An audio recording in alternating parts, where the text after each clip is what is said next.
You look beautiful. That's a gorgeous dress. Well, thank you so much. Yeah, thanks for being here. Hey, listen, thanks for having me. Hey, listen, man, anytime. Hey, listen, man, it's just nonstop. Hey, listen, pleasure. it's good to have you here, see? Can we do that the whole time? Yeah, we'll just do that the whole time. Well, it's the Makes it 1920s. easier. Fantastic. Masters and Johnson, I want to make sure that everyone's up to date. Masters and Johnson, they were two people that were really pioneers in the study of human sexuality. And you're now making a show about Masters and Johnson, and you play Virginia Johnson. Yes. And as this part of this character, your character has to participate in a lot of sex and watch a lot of other people have sex. That's a part of your job now. Oh, yeah. How strange is that? Actually, what's strange about it is how quickly it becomes not strange. You know? Like the first couple times it's petrifying to do it personally. And then when you're watching other people do it, it's like sort of disturbing and a little strange. And they're naked and rubbing. Why are they rubbing their hands together? That's what I don't understand. That's how we show sex. Oh, interesting. People are completely naked, but they just do this. Do this. Yeah. They're like praying mantis. Yeah, totally. And so Michael Sheen and I sit there and we watch people simulate sex, and they have wires all over them, and it's very strange the first time. And then by like the fourth time, Michael and I just have conversations about, you know, lunch. Yeah, I would think that the bizarre would become normal, no matter what you're doing. No matter what you're doing, it ends up becoming a conversation about whether or not there's going to be a nacho bar at lunch that day. Yes, exactly. You know? It's like when I've been in a strip club. Sure, sure. Had I ever been in a strip club, you'll notice that people that work there all the time are just bored. So bored. Yeah, and I'm like, I can't believe I'm here. Yes. This is fantastic. A script supervisor on a porno set. I've hung out with one of those before. Bored. Right. Just bored. They've seen it all, and they've done it, but then they go outside and they see a butterfly, and they're like, look! Butterfly! Well, and then they try to have sex with it.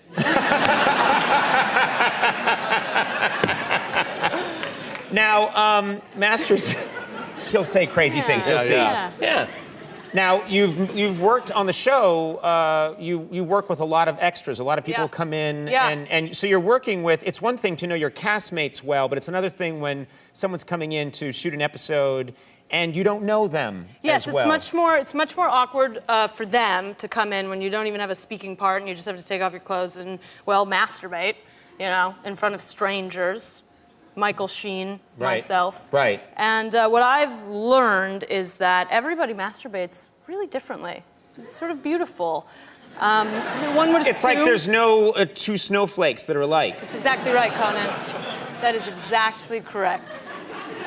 One would assume, hey, everybody just does it the way I do it. Not the case. People come up with crazy stuff, and you know they're just doing it the way that they normally do. If an actor is going to improvise that, they're probably going to do that the way they do it. One would think. Yes. Right? So I start to think, I don't know, maybe down the line I'll get bored of my own personal technique, and I can draw upon things like that girl from episode 4. I'm going to bring her. What did the girl from episode 4 do?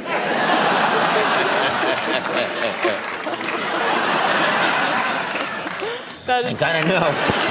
That's really alarming. I'm gonna keep these from now on, Never do that. Never, you know what's so fascinating is that when Masters and Johnson were studying human sexuality, I mean, now it's discussed so much, it's almost, some people would argue it's discussed too much, it's part of the culture. Back then, they knew so little. Yes. And the idea back then that a woman would fake an orgasm was considered that's insanity. That's a myth. That's crazy, right? Well, it wasn't insane to the women at the time. It was insane to the men. Yes, at the time. that's what I meant. Yes, Yeah, Masters and Johnson proposed that this is happening, and people thought that can't be. In the same way that men continue to think that that is some total phantom occurrence that happens to other guys. You know, that doesn't happen to. Well, it doesn't happen to you guys. Honestly, either way, I don't care that much. I mean, you are a real man. We're both in this together, but you know, what you get is up to you. Sure. It's almost feminist. Yeah. It's your we're both heading towards that finish line. Yeah. Who cares who gets there first? I'm learning a lot from you. Thank you. You're welcome. You're welcome. You said you're a dick, you know, so. I don't don't know what it was like in your household, but I know that when I was growing up, none of this stuff got talked about. None of it. Yeah, I mean... Would you grow up in a house where people talk about this? I mean... I didn't grow up, like, in the naked house, you know? Like, everybody has a friend where it's like the family's naked, like, really comfortable being naked, and you, like, accidentally see one of the parents naked. I've never... You didn't know the naked family? I didn't have... but I know what you're talking about. There were families that were just much more comfortable about nudity, which is... And we're on the other... The O'Briens were on the other end of the spectrum. Yeah. We were all born in business suits, you know? I was somewhere in the middle, in between. I remember my family, they were pretty open about talking about stuff, but, you know, it wasn't like super hippie family or anything like that. But we did have this X-rated cookbook. There was like a gag gift for my parents' wedding, I think, and my friends and I would like take it into my room and look at it, and it was really like an X-rated cookbook. I don't know what an X-rated cookbook is. Let me explain it to you, Conan. So, for example, you could make a tart that looks like a breast. Just use a raspberry as a nipple. That was one of the things in the cookbook. The thing that stands out the most to me, though, that I can still picture when I close my eyes, is the meatloaf that looked like, well, like a huge dick. So, this isn't like Thanksgiving food or anything. This isn't anything where you're celebrating an occasion. I mean, this is who just, knows? Yeah, I know exactly. when I'm eating meatloaf, the one problem that I have with it is that it just doesn't look quite enough like a dick. Good God. I know That's I'm your not complaint with meatloaf? Constant meatloaf. I mean, you're not alone. You think there are others out there that get meatloaf in a diner and are like, take it away! Yeah. Take it away! It's not dick-like. Bring me a... I'm just imagining having to slice into it. You know? Yeah, what end do you start on? Yeah, what end do you start on? I don't think a man would do it. I think you'd have to leave that to mom. Yeah. Mom could carve don't, it. no! Yeah. No! What'd you bring mom into it for?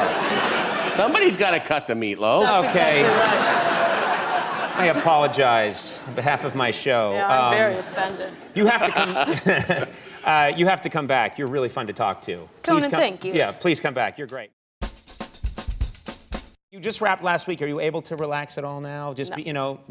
No, I mean anything to like. What do you do to blow off steam? I went to Santa Barbara on Monday and Tuesday of this week, attempting to blow off steam, and I like go through the motions of what a person does to relax, but I don't like doing like massages. You don't like getting a massage? No, I got a massage and I hated it, like all the other massages I've ever had, and I don't know why I spend the money. The whole time I'm getting a massage, I'm like, this is costing so much money. I'm not relaxed. Why is this person rubbing oil on me? I don't even know this person. What am I doing here? I'd rather be watching TV or doing pretty much anything else. Right. Did you have a female or a male masseuse? This time I had a female because the guy masseuse, that confuses me even more. I don't know why a man is rubbing oil on my inner thighs if stuff's not going to then go down. It can go down, I'm sure. It has yet to go down. Well, tell them. You just hit the wrong massage parlor. Yeah. Just, Andy will tell you where to go. Yeah.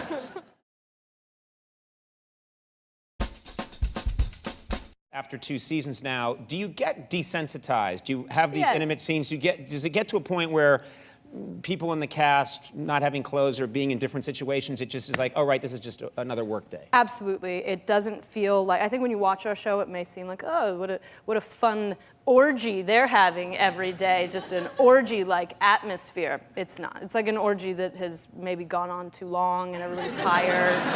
Nobody really wants to be there anymore. It's that kind of an orgy. You never think of an orgy that way. You don't. How much longer is this going on for? That's the Masters of Sex orgy. And we have this one, I mean, like usually it's, I'm totally desensitized. I don't even remember when I finish a scene that I was doing that stuff in the scene. It's just, it's so part of the job now. Right. And only in very specific moments do I have these flashes of clarity of what it is that we're doing for a living here. And they are always courtesy of this one assistant director that we have. His name is Mark.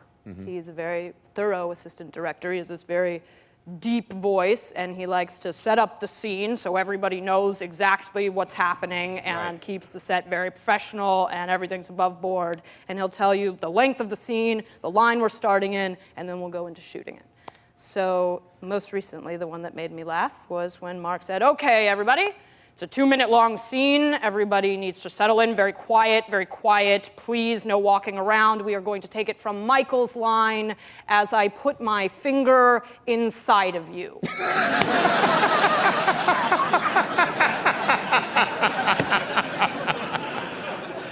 No betraying. No. That's a weird thing to say. And action. And action. Yeah. And go. Yeah, my favorite one actually was when he said, "We're going to take it from Lizzy's line. I want you to beg me for my body." And action. And action. It almost feels like it's a mood killer to have him there. I'd hate to have him there, you know, if I was trying to be intimate in real life. And begin! You would think, yeah. But I think you're wrong. I believe it's a mood enhancer. Oh. Yes. Oh, I'll call him up. Okay.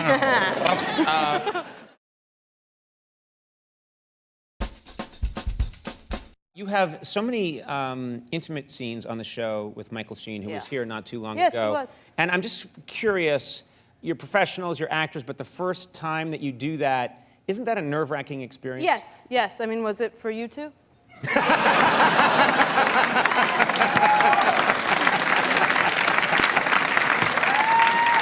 Well, there were some really nice brownies on set that sort of helped set the mood. It went perfectly, yeah. Great. But I'm just curious. Yeah, it was weird. It was very, I mean, the first season, the first time that I take my clothes off with Michael Sheen, it's a scene in the first season where we're getting all hopped up on science talk, and we're excited about science and the science of sex, which is what our show is about. It's about Masters and Johnson. And during this scene, I'm supposed to unbutton my blouse and remove my brassiere, and then take Michael's hand and place it upon my breast. Now, I'm mesmerized. I know the scene, but I like hearing you talk about it. Well, thank you. And so I was scared, mainly because he was my friend at that point, and I mean, I don't generally conduct myself in that way with my friends, generally. And enemies only. I hate you. Yeah, well, anyway, he's very professional. I fancy myself as somebody who can be professional, and so I thought it's gonna be fine. It's gonna be fine. It's a pivotal scene. It works for the show. It's necessary. So we're doing the scene. Things are going fine. I begin the unbuttoning of the blouse. I'm noticing that I'm very nervous, and my hands are kind of shaking. And then I grab his hand, and I notice that his hands are shaking and a little clammy, and he looks bad and nervous and shaky, and so that's kind of making me feel better. And we complete the scene. I place the hand on my breast, and they yell cut, and he immediately walks over to a garbage can and throws up.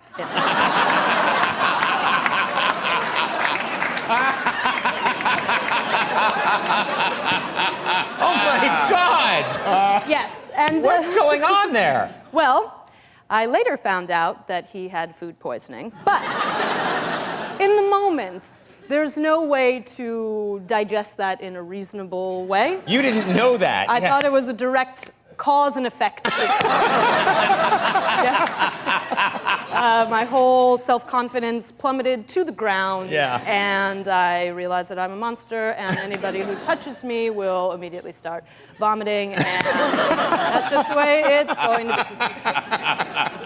So I'm sorry to laugh, but that must have been horrible, but it's hilarious. Yeah, it was a bit traumatic for him. Yeah. I think I handled it pretty well. I think you did.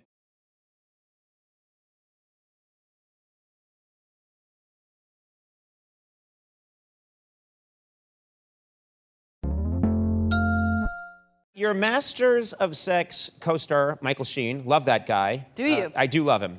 He can dress me any day.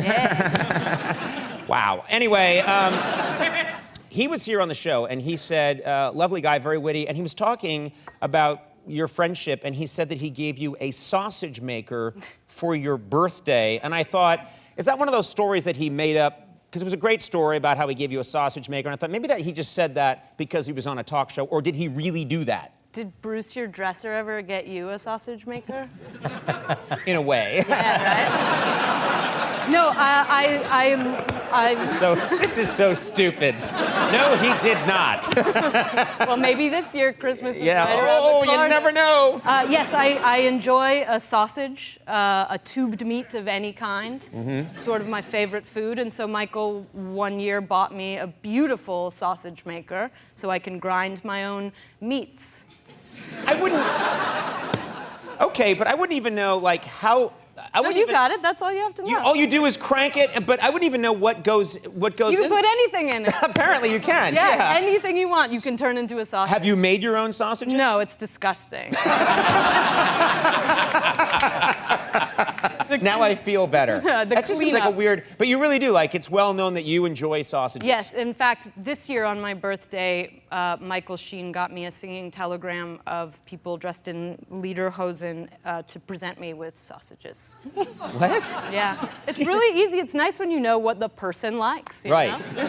And so these people come in, they're dressed in lederhosen. Yeah. It's almost like that's the only thing you like is sausage. You know, you have other interests, I'm sure, but I don't. He's just fixated on sausages. Conan, I wish I did. I have no hobbies or interests. I enjoy eating sausages. Very nice. All right, I remember that. I'm just curious, so he got you that, and were they good? Were they delicious? Did he get them from a good sausage they were manufacturer? delicious. Of course, it was my birthday. He's gonna give me low-rent sausages. Get me real. What an asinine question. Yeah, I mean, I can't believe you even asked I don't that. know. You can save money and get the bad sausage. No one knows. You'll have to ask him, but as far as I could tell, they were some of the more delicious sausages I've ever enjoyed. Also, I think that one of the guys was in lederhosen and was clearly comfortable in this costume. The other one, I believe, is usually like a country western singing telegram guy, so he didn't know the moves as well. But he blew the horn and he ran with it. He did. He was a professional. Yeah, I mean, he was not comfortable being in lederhosen in German, but he went with it. Exactly. I think if you're somebody who does singing telegram stuff, you just have to be ready at a moment's notice to just change your thing. Yeah. Yeah. That guy deserves a lot of credit. I agree. He's a hero. My hero. God, it's easy to be your hero. You know, I see you around. I've seen you around Los Angeles. Sure. You work here in Los Angeles. You shoot your show here in Los Angeles. But you were shooting this movie in New York City. Yes. Was that okay? I mean, it's Yes. quite a different environment to shoot in. It is. I love shooting in New York City. You see all kinds of stuff, all kinds of crazy stuff. Right. Because in LA, I don't know, I feel like in Los Angeles, people are more used to it maybe, so they stay out of your way. Whereas in New York, you just feel like you're in everybody else's way. Yes. All the time. Well, it's in LA. It's like, oh, that's a movie, and it's an industry town, and Sure. everyone's so savvy. Oh, they're going for the wide shot. I better go around this way. Exactly. But when you're in New York, it's an oddity. If you're Yes. making a movie, it's like, wow, they're making a movie. Completely, and I totally understand it. We are in everybody's way. We're throwing a wrench into everybody's day. So we were shooting this movie, a bit of it in Chinatown.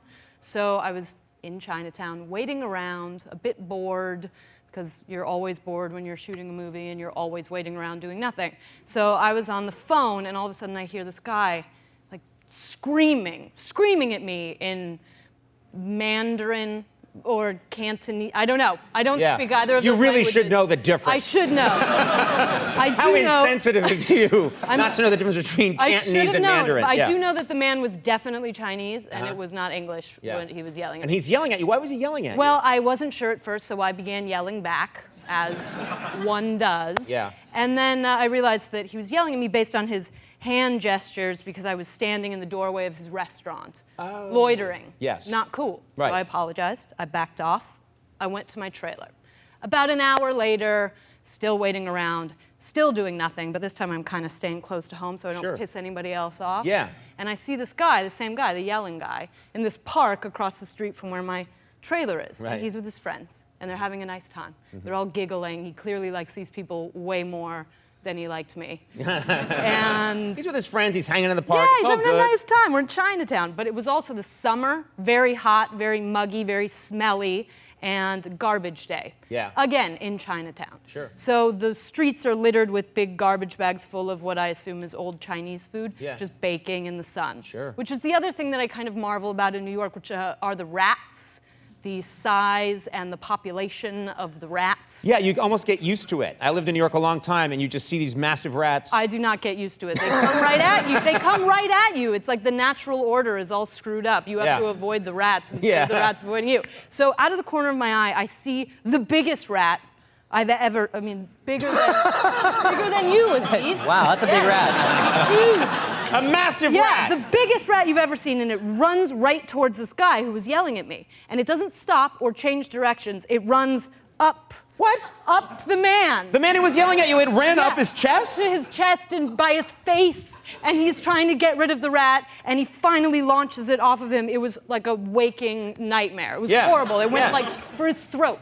And the really strange part about it was that his friends and this guy, his reaction was to kind of laugh it off.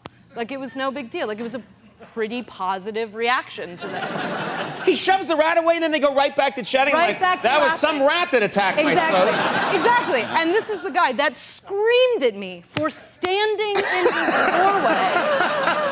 And he's perfectly all right with a rat in his face. And so that was my New York moment. I would take that very personally. Well, yeah. That you were like, get out! Get out! Exactly. Ah, rat, come to me! Yeah, he's a beautiful man who thought I was a million times more disgusting than a rat. Hello, my name is Lizzy Caplan, and I feel confused about being Conan O'Brien's friend. Okay. Yeah. That sounded honest. It was. Your confusion, let's talk about your confusion first. Confused because I was under the impression that we already were kind of friends, so... You know, I thought we were too, and then I checked the paperwork. No. Oh. We never got to friend status. Right. You saw that I just forged like a cat paw print instead of my name on the paperwork.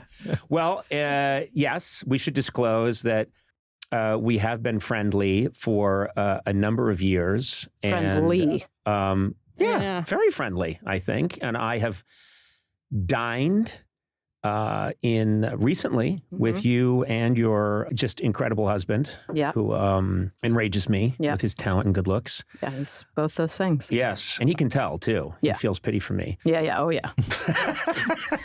But we also had a really good time. We hung out in England. I was there to interview Ricky Gervais, and you were living there at the time with Tom, and you guys joined up with me, and we ended up having Guinness in a real pub in the northern part of London, I think. Yeah. And you ordered a Scotch egg. I'll never forget that. Did. Yes. And I thought, what's a Scotch egg? Because I romanticize when people live in a foreign country. That's always something I dream about. So you come into the pub, you're nice enough to meet up with me, you guys. You and Tom come in and you sit down, and then you just seem to be so comfortable, like you had become British.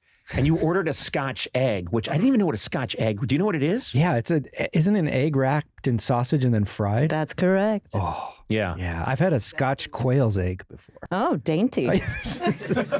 I knew to turn to Gorley for this, because if there's something, anything slightly give me English Anglican, and make it dainty. Yeah.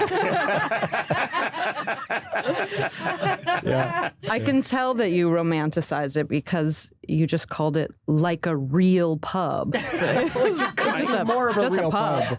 Yeah, I know. They're It was everywhere. a pub. I know. But I get very, I'm nerdy in a lot of ways, but one of my things when I'm walking around in London, I just keep thinking, I'm in London. Yeah. Now I'm in a pub in London. Same. I'll have a Guinness. I'm drinking the Guinness in London. I'm wearing a tweed cap. I mean, I don't know. I'm so self-conscious. I feel like that all the time about everything. And only recently do I feel like I'm shedding that thing. Like that I'm not doing commentary about the normal things that people just seem to be doing around me without, thinking too hard about it. Right. But we did drink a lot of Guinness that day. In the middle of the day. I may have had more than you guys. Yeah, maybe. You maybe. Tom was just saying, he's like, you guys, you drink when you're together. like you and I. Yeah. And I don't feel like I drink that much. But when I'm with you, my best friend Lee, then yeah. I also think, I mean, I could be wrong, but there's something about Guinness that feels like it doesn't count. Like if someone was putting down scotch or anything like that, I'm not big into spirits, but if it's Guinness, I don't know what it is. I don't feel like it counts. It's like a meal. Yeah. It is. If someone took a loaf of pumpernickel bread and put it into a paper shredder and then let it sit for a couple of months. Yeah, it's bread soup. It's bread soup, and then you drink it. Yeah. But we had a very good time, and I have wanted you to be on the podcast for a long time because, and I say this with just right out, you're one of my favorite people. You really are. Do you say that to everybody that walks in? You know, please I've said answer for I would say 25% of the people, but I do feel there's sincerity in your voice this time, so I'd put that in the top 5%. Come on. I'm serious. Yeah. Yeah. Well, I think... yeah, you're not such a... No, what do you... No, I'm kidding. No, he really sincerely means it. Yeah, and no, I'm always... And the other person, my wife knows it. My wife knows that I have Lizzy Caplan fever, and she's like, yeah, I get it. I totally get it. Just the fact that you two drink together, he won't drink with us. Oh, God, no. No. No. I take a lot of pills when I'm around you. Yeah, but I don't drink. But that's just for your hip. You can take a pill for your hip. Go on. Who knew? You can take a pill for anything. This is your first podcast, is that right? It's my first podcast, and it's already feeling like I've done it wrong. No. What are you talking about? Oh, but you know what I can tell? This is you. Yeah. This is you, which is, my guess is you don't like to watch yourself do your work? No, it's very rare that I like that. I like it on Fleischman is in Trouble. I like that. I like watching that. Which, by the way, I told you this before we started. Fleischman is in Trouble with you and Claire Danes and Jesse Eisenberg. And I was binge watching it yesterday, and it got up to 3 episodes. And then it said, you know, we're so spoiled now. Yeah. And I am loving it. Really loving it. And in this story, I did not read the book, so I'm coming in with no awareness, and it's such a good story, and it's so compelling that it got to the end of the 3rd episode, and they said, yeah, now you have to wait for more, and I became enraged and pulled my flat screen off the wall. Wow, and so strong. I didn't mean for that to come out, but with a slight tug of my massive arms, and a bit of a torque of my perfect 6-pack. And I'm just describing what happened. It easily came out of the wall. Slid right off. I threw it up into the sky. Must have been poorly installed. Yeah. I like torque of my 6-pack. I've never heard that before. It was a slight torque, and just then some photographers were there, and they took beautiful black and white photographs. Were you oiled at the time? I was oiled and bare-chested. Oh, that's And then I threw the flat screen up into the sky, and it went into the sun. Whoa. And just disappeared. But anyway, I love it, and I'm also a fan of your co-stars. Yes.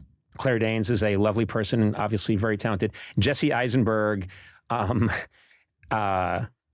she first came on my show many years ago when he was just starting out, I think for Squid and the Whale. And a couple of days later, a handwritten note showed up on my desk. And I had been doing my talk show at that point for like 15 years.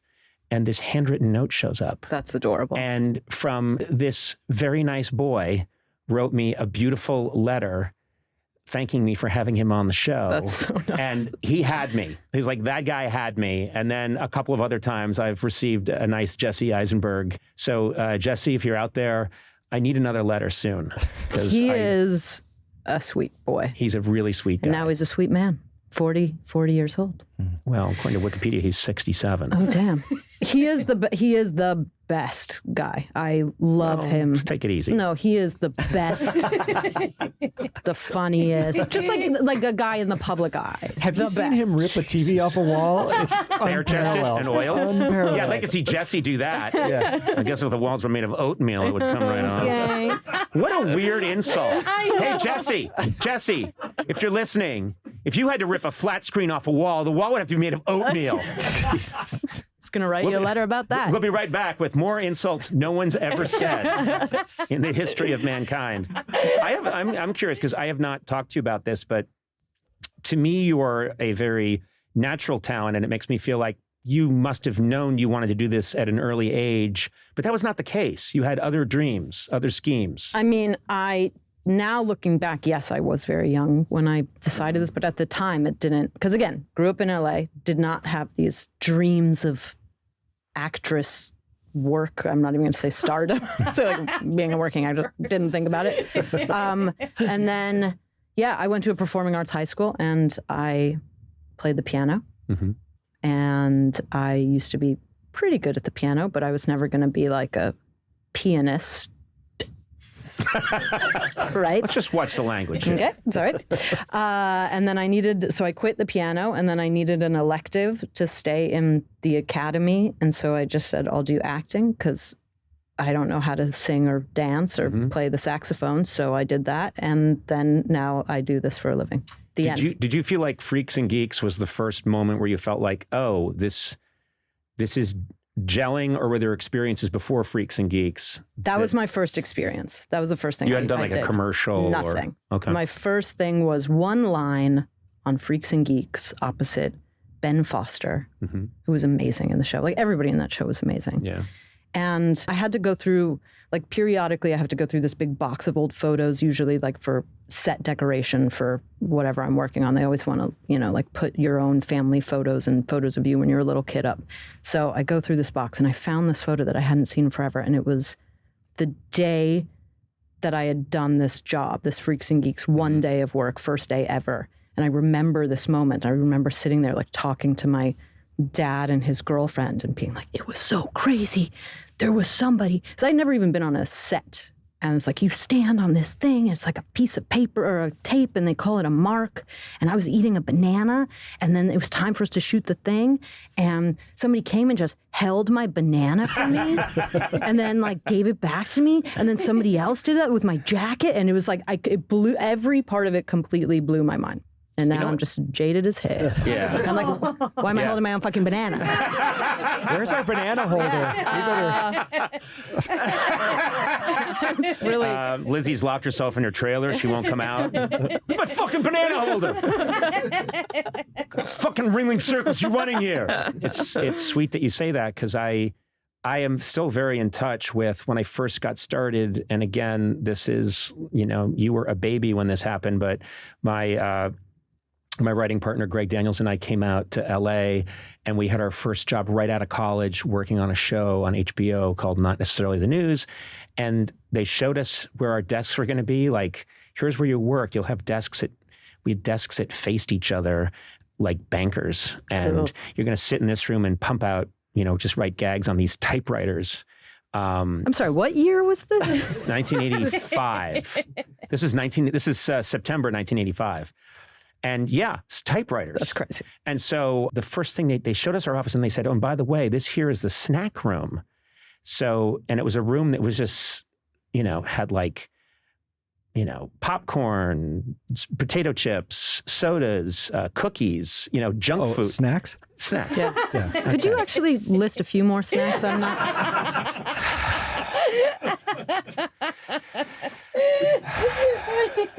A Cracker Jack, say, which would be a popcorn with caramel. I get it. A Snickers bar. Anyway, Greg Daniels, who went on to, do The American Office and, a million other shows, and Parks and Rec, and I'm going to list all of his shows now, and more snacks. Yeah. No, Greg he went there and he came back and he had a paper plate and it had some potato chips and cookies and stuff on it. And he was like, we get to have this. Now, keep in mind, he's 22, I'm 22. And he's like, we get to have this. I don't think we have to pay. And he'd like eat them and then he'd go, I'll be right back. And it was the pure joy. Totally. Which, and now here we are a million years later, but I still remember the joy of, I'm sorry, when I was at Saturday Night Live at the craft service table. So we can have this? And do we have to sign for it? Right. No, that's a craft service table. Anybody that comes to visit that's the thing that blows their mind the most. It takes you back to those moments. But I feel that way about like an office supply closet with like pens. Yes. And like Post-its. You just take as many as you want. Yeah. That's crazy. And you sometimes think, and to this day, if I grab a couple, I mean, this is my, podcast company building. Yeah. But if I grabbed a couple of my favorite pens, we all know what they are. The Pilot Precise Grip. What are they? Oh, God. And anyway, but you know what I mean? There's a part of me that thinks I might get stopped on the way out the door. Yeah, and you make us pay for snacks. So this is not fair. Went and I bought one of those 1940s, those machines that dispense sandwiches. Automat? And so I installed an automat. Of course you know what it's called. And What the fuck? if people want toilet paper, they have to put in, and you have to find nickels and dimes from the 1950s. Such a fun office. Yeah. Oh, it's terrific. Such a big part, I think, of a career, and it's something that people don't think about that much, but it's the arc of a career, meaning you want to make sure that you're pushing yourself and you're trying different things, and that different chapters have a different feel and are testing you in different ways. That's something I've always thought about. I remembered, I don't know why, but when I was unemployed and in my early 20s, my writing partner and I got a job right away, and then it went away after like a year or two, and we didn't have work. And I was sitting in a Dupar's coffee shop at like 11:30 in the morning and trying to make my breakfast last as long as possible because I had nowhere to go. Yep. And I'm looking out at like Olympic Boulevard, and I've got the LA Times, and I'm petrified because cars are just whizzing by, and all I'm thinking about is That is a very familiar feeling. everybody else has a place to be and I don't. And did this not work? And what if this doesn't work? The thing that occurred to me when I was going through that was, I don't care what happens to me. I just want it to be interesting. And I practically said it out loud to the point where the waitress was like, what do you want? Did you want hash browns? No. I said, whatever happens to me, I want it to be interesting. You want some interesting hash browns? You're not listening to me. Wait a minute. Tell me more of these interesting hash browns. But that's a really like cinematic moment in the Dupars. And I know that feeling, and especially when you're younger. If you're somebody who overthinks, like, should I do this job or not do this next job? And it was really bad when I was younger. It's like, but everybody knows I did Mean Girls, so I can't do The Class, which was a very short-lived sitcom I did, because she's sort of similar to the Mean Girls character. And my agent had to be like, nobody cares, nobody cares, nobody cares. Nobody is tracking you in the way that you think they are. That is a very important revelation that I had to have 55 times. Yeah, you do. Which is, I'm the king of the overthink, and all the best things in my life. I mean, that's not true. There's preparation, and there's hard work, and there's really trying to put a lot of thought into something. That's all valid. And then there are these moments where you just say, I don't know, I'm just going to go do that thing. Mm-hmm. And it's how this podcast happened. I mean, it was not me. It was Adam Sachs over there and a couple of other people saying, you should do a podcast. And me thinking, why would I do that? Yep. I have a television show. And I said it like a Ted Knight on the Mary Tyler Moore Show. Why would I do that? I have a television. And the minute we started doing it, I was like, well, this is just fun. Yeah. This is just really fun. And in a greedy way, you came on my late night shows like 5 times or 6 times. You were on a number of times. And I always loved talking to you. But we never could have done this in that world. Never. And this is more meaningful to me. Oh, totally. It's impossible to, I mean, those like the nightly talk shows are terrifying because you do, I mean, terrifying for me. I really go through quite some gastrointestinal Olympics beforehand. Let's talk more about that. Yeah, so what happens is... the small intestine meets... Well, you'll see. Do you want me to edit that out? No. Okay. I want you to do that add on in the demon voice. Yeah. This is way, and I, in many ways, like I like what you were saying before about you have to kind of grow with the times and all of that. And I'm really bad at that. I am minutes away from being on a porch with a shotgun, like, get off my lawn. Like, I am a get off my lawn old person. I'm like 6 months away from that.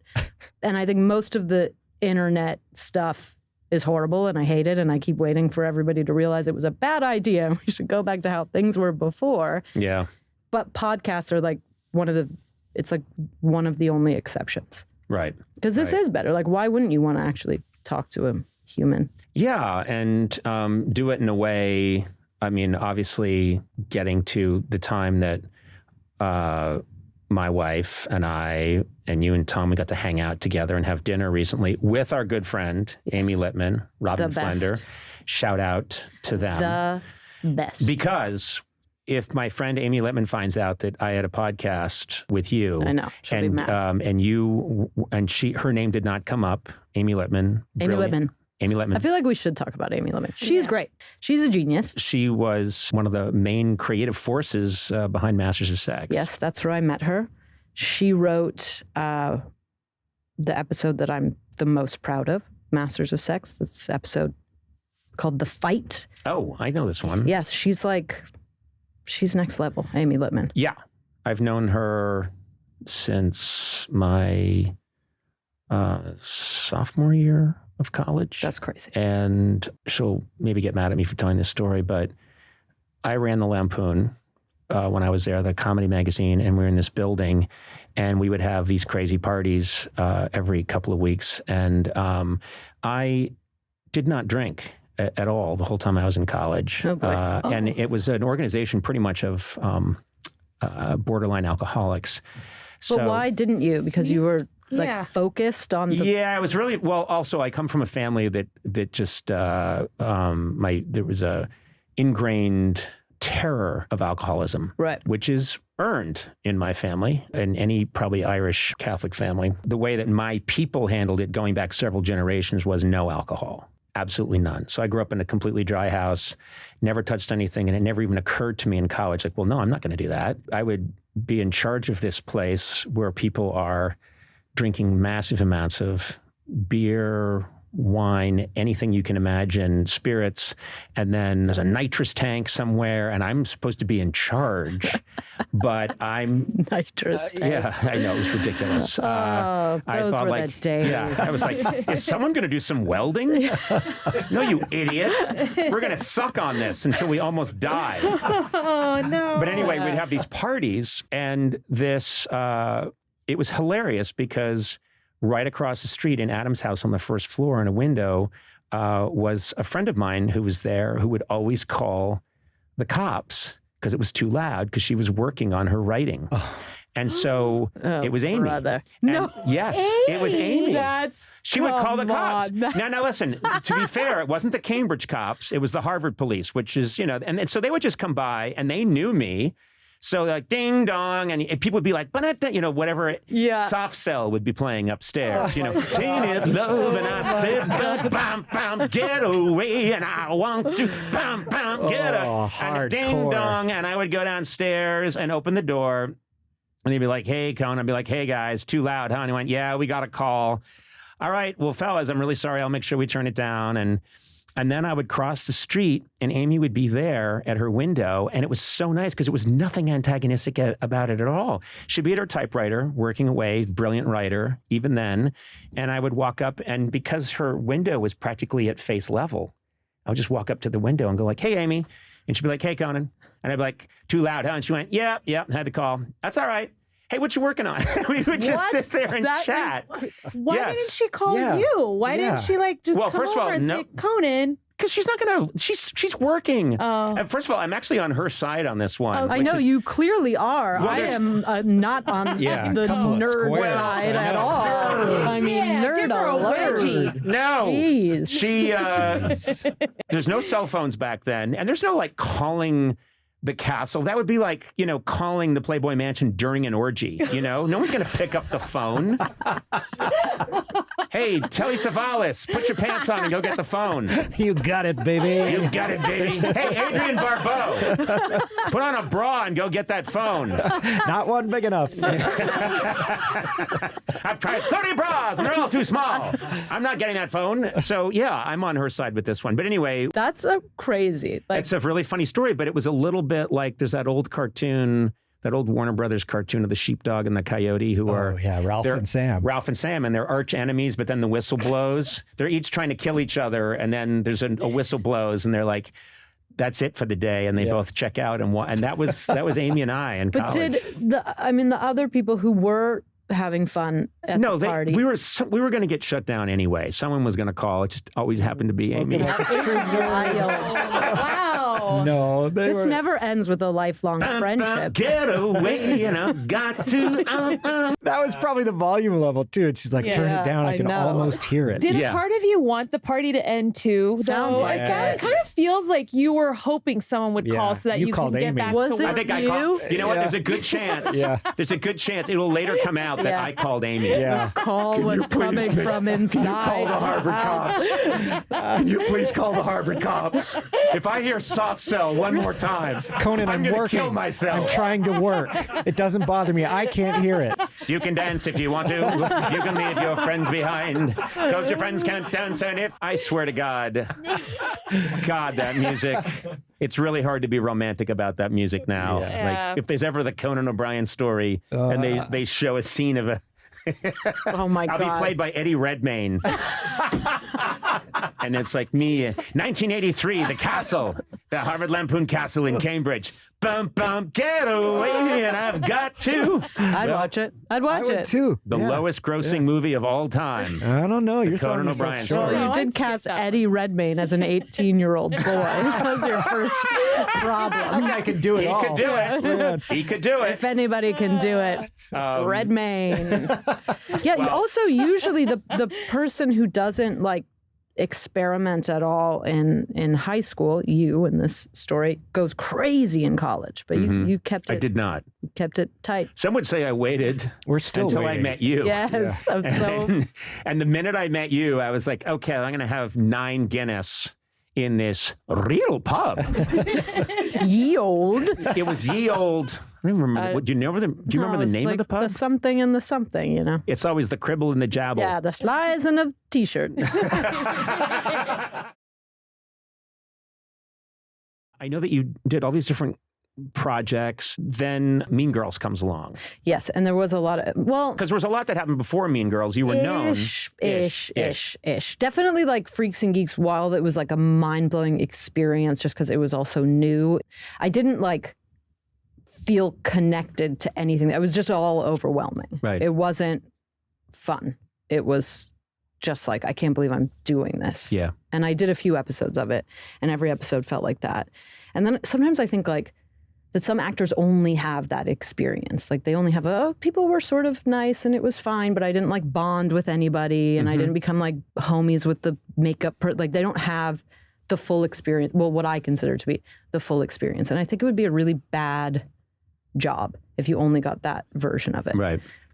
Because so much of it is like you build these really intense relationships with so many people throughout, you know, every job. Maybe you keep like 1 or 2 friends as you move on, but like it is, the main like, I couldn't work in an office thing is I couldn't imagine not having that like full on, we are related to each other, we are in love with each other, and now I'll never see you again. I need that weird right. shit. It's like being in, I mean, I shouldn't say this, but it's akin in some way to being in the trenches with some people. Like it feels like we're in this, we got to make this work together.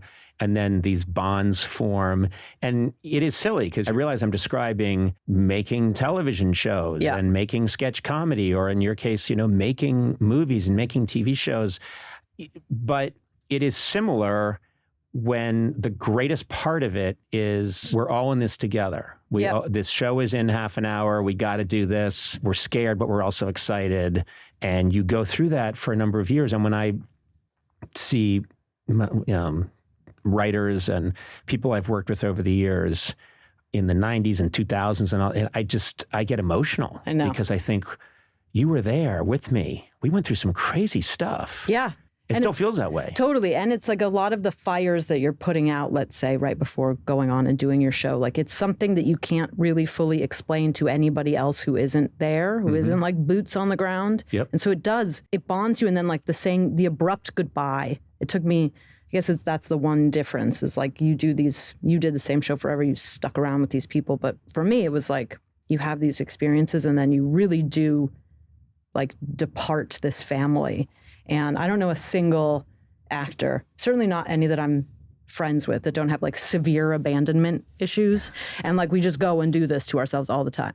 Like it's wild. You know what's funny? We always choose the thing that we fear most. As a kid, and it's documented because I would talk about it, and I actually wrote the writer E.B. White a letter telling him I wanted to do something and maybe be a writer, but that I was very afraid of criticism, and he wrote me back.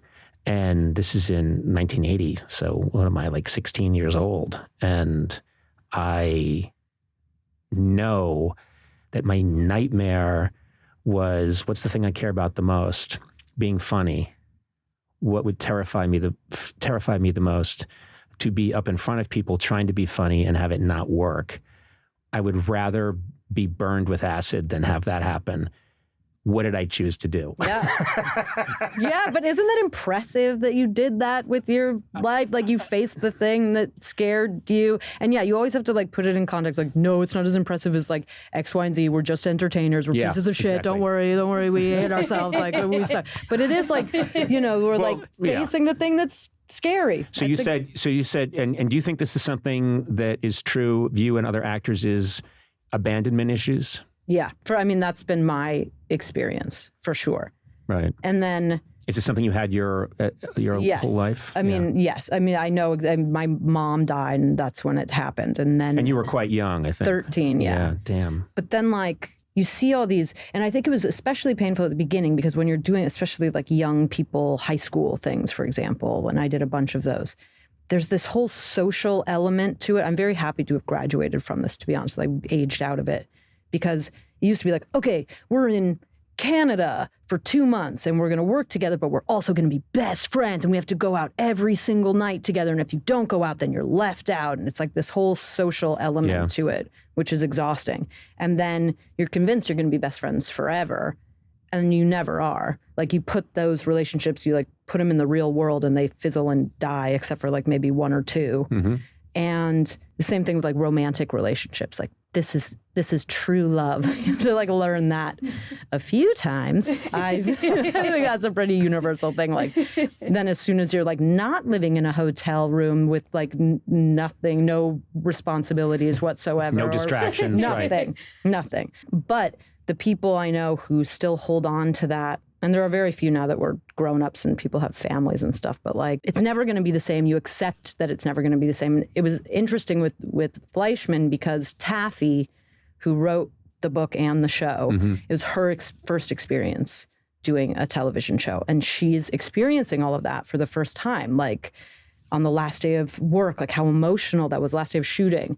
Like, but then what happens? And how do we stay close? And how do we keep this going? Yeah. Is often the refrain is, this was an amazing experience. We all came together and we did this. Yep. And then the sight that always made me sad is, all the times that we traveled our show anywhere, there'd be these, a week of shows in San Francisco, amazing set built that recreates the Golden Gate Bridge, and I can come out and walk on it and enter the, and we do a week of shows there and remotes and we're up all night and it's adventures. And the minute the show's over and you do the last one, they start tearing it all apart. That's brutal. And throwing it into trucks and driving it back to New York City.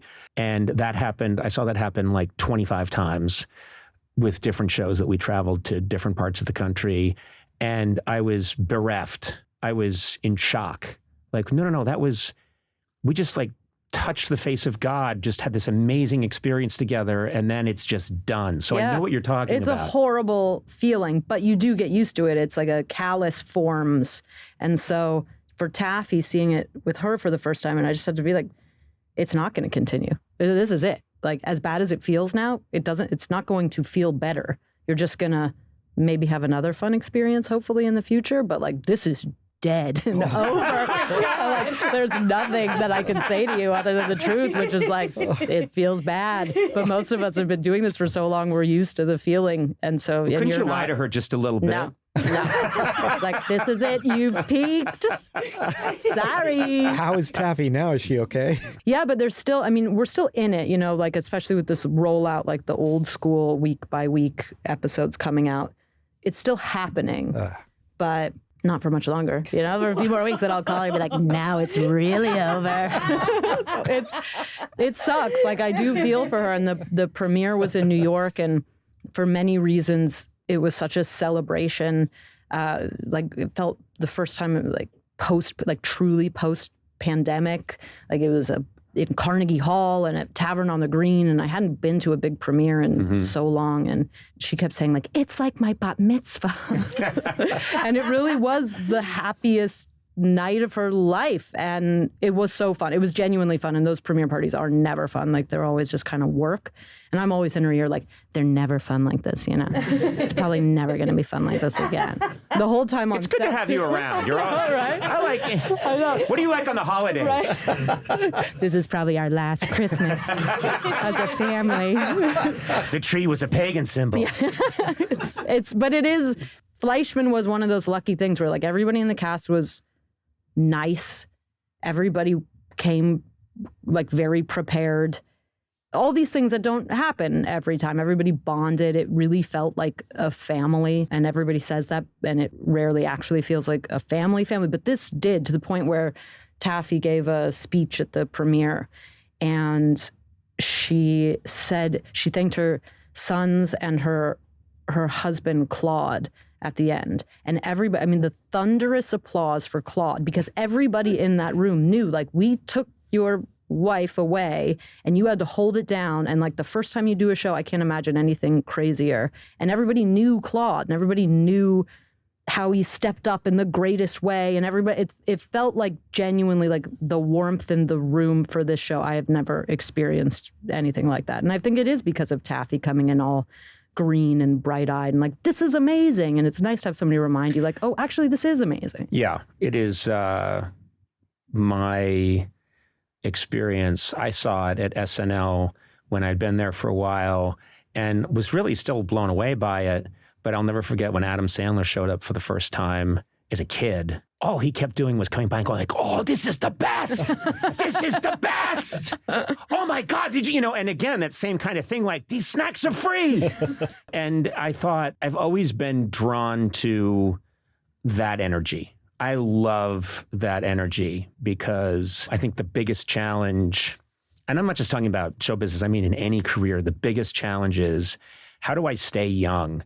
And I don't mean, how do I look young, but how do I just keep that sense of, wow, this is fun? Yeah. Which is, you know, you have to work at it. It's like stomach crunches or something. You just have to do it. You really keep bringing up them abs. Yeah. I don't think you've...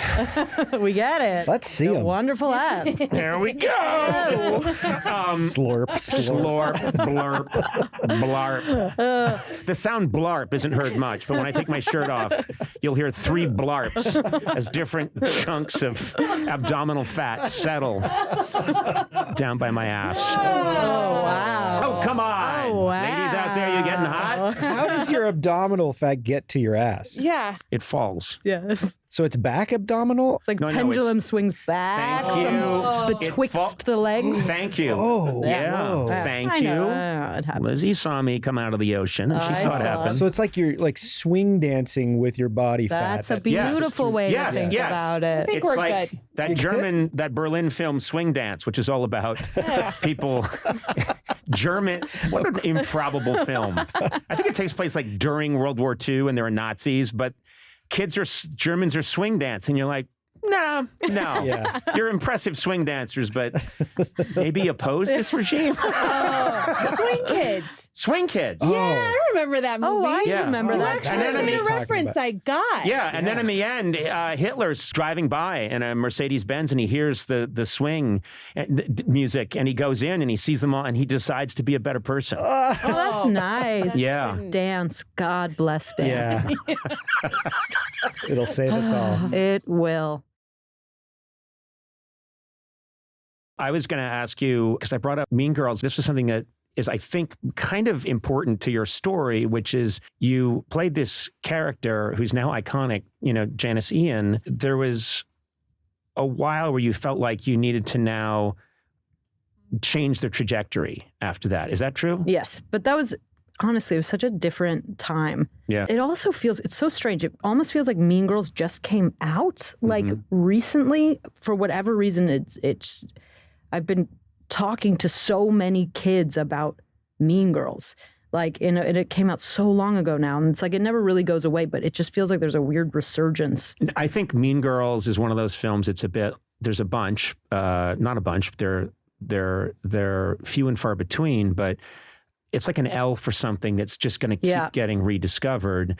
And I think the nice thing is that what it's talking about and what it's portraying is something that 14, 15, 16-year-old girls are dealing with, and boys. That felt like a very good depiction of that very particular thing that so many kids feel, that I think when you're 80, they're going to be 16-year-olds that are talking to you about that. I think that's probably true based on what's happening. And it's cool. I mean, I think I used to be like, I've done other things, you know, like right after the years following. But now I'm like, I'm very proud to have been in that. And I just asked the kids, like, but how is this, like this high school in Mean Girls doesn't look anything like your current high school. There's not like a social media element to any of this. Like what are you identifying with? And you're right. It's like, you know, kids are mean to other kids. It's a beautiful universal truth. It's emotionally resonant. But I also think the reason I bring it up is I thought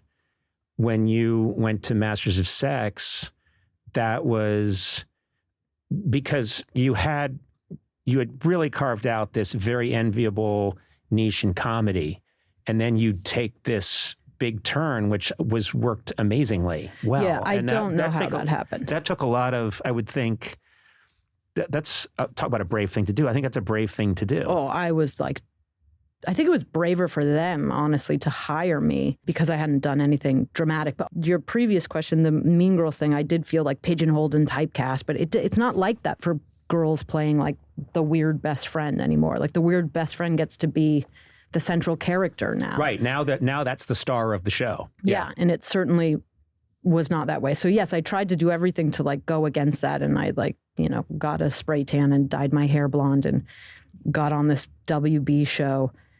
I have a friend, actress Lizzy, and we met. We've been friends many, many years now, but we met in audition rooms for these WB shows. And we both are like brunette, like Jewish girls.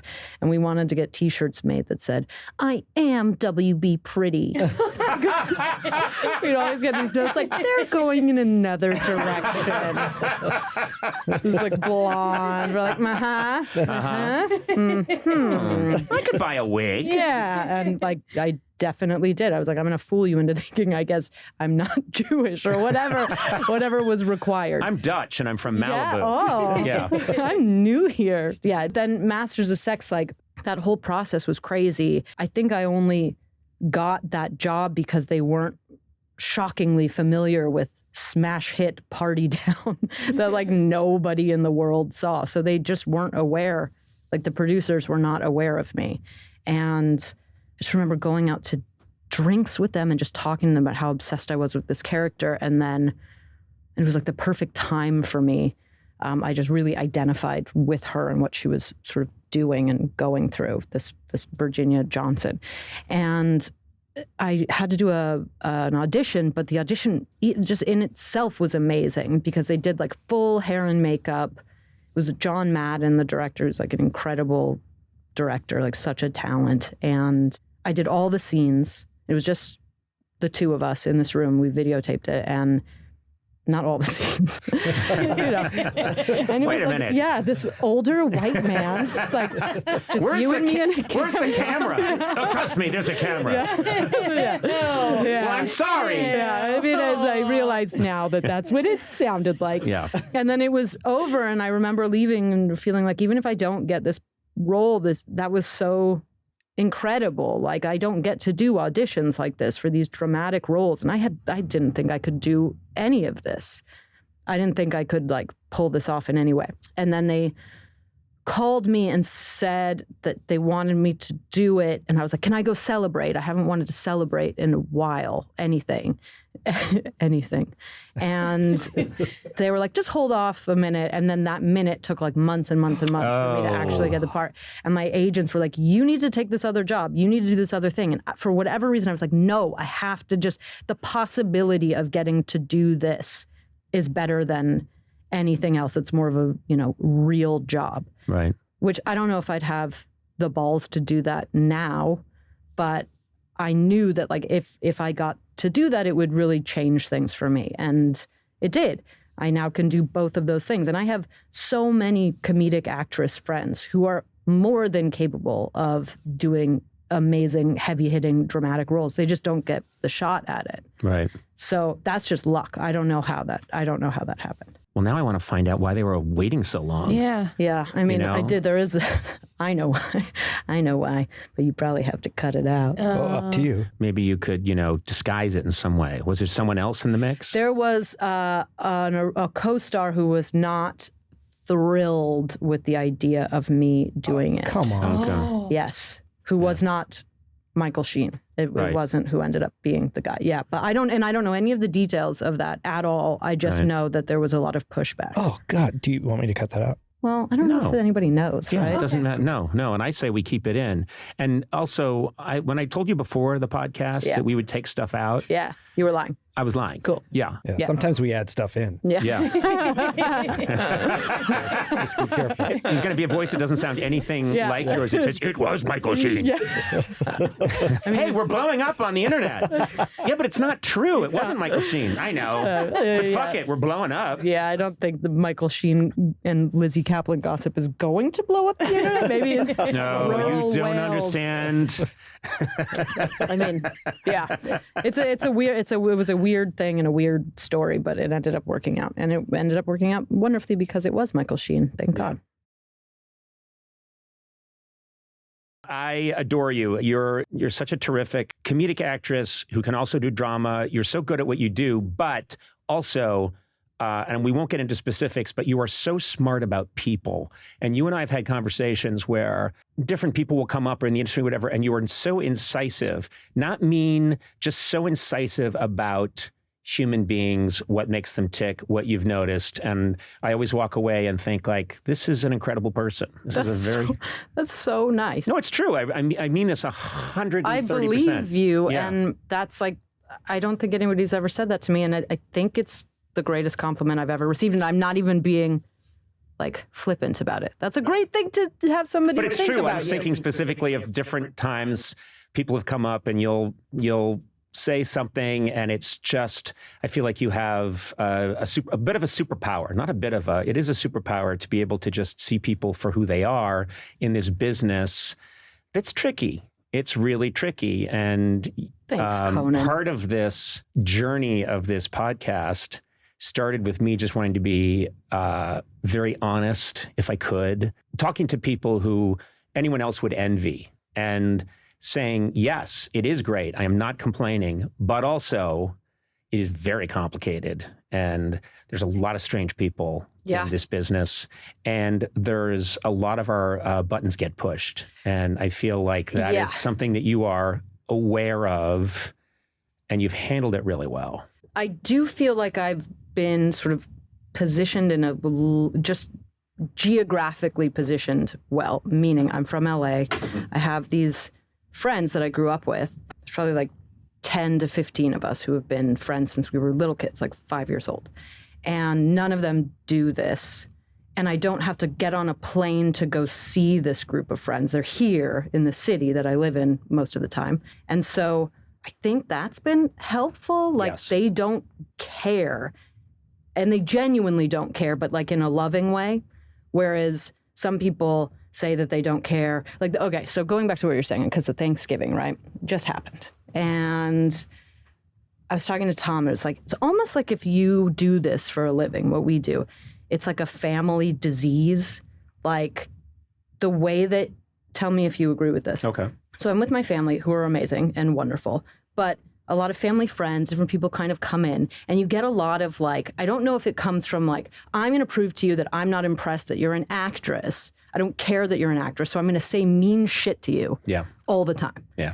And you kind of just take it and it's fine. But like, it's always family, friends, or like some distant aunt that's like, I saw that show. It wasn't for me. I saw that. I liked the other thing you did. You're like, cool. I just spent 8 months of my life. I don't go to like your accountancy office and say like, you know what, you're doing just fine. Like, I don't, and you sort of have to take these blows like all the time. And they're not a big deal, but also nobody wants to hear you complain about these mean things. It's a tricky balancing act. We were talking on the podcast once to David Sedaris, and he was talking about this exact same phenomenon. And I said to him, I get this sense that there are people that need to tax you, meaning they apply a bit of a tax to you because they think in some way you need to pay them a little bit for your whatever success or perceived better life, I don't know. And it's very complicated because it's so funny because people wouldn't do that in another situation. And I've actually said to people sometimes, it rarely happens, but the times when people are just being downright rude, I'll say to them, I do not expect you to treat me better than other people. But I want it to be treated as well as you treat other people. Totally. And so the idea that, no, but I'm sure other people kiss your ass, so I'm going to cross a crowded room and tell you, by the way, I never quite got it. Totally. You're like, wow, okay. Totally. That's impressive. And you have it on a much different scale than I do. And I see also that it would be really annoying for, let's say, your family to have, your sibling, have somebody's always trying to talk to your sibling about you. Yeah. That would suck. I wouldn't handle that well at all. But I also don't personally feel successful or famous or any of those things ever. Like, I don't think that's the reality of my situation. And so when people occasionally like to kind of stick it to me, I'm like, I was just sitting here. Okay. It is true. You do just sit around a lot. A lot.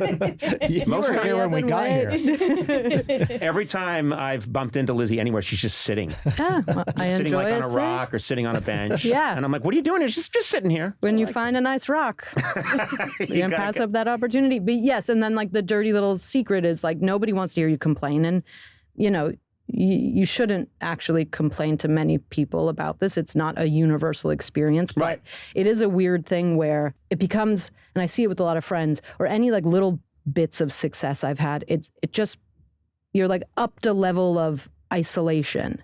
And because nobody wants to hear you, let's make it about you, Conan. Okay. Nobody wants to hear you complain because you are very successful and you have a lot of money and whatever. Oh, I lost a lot of it. Oh, you used to have a lot of money. I bought up an entire collection of, put all my money into Victorian pornography. Ooh. Yeah, which is not racy at all. No, it's a lot of clothes. Yeah. A lot of ankles. It's just a bare ankle here and there. And I'm your only customer. Yeah. And after you had bought like $8,000 worth, you were cleaned out. Yeah. But no, but it's true. And I go through this all the time, which is I'm very clear with a lot of people.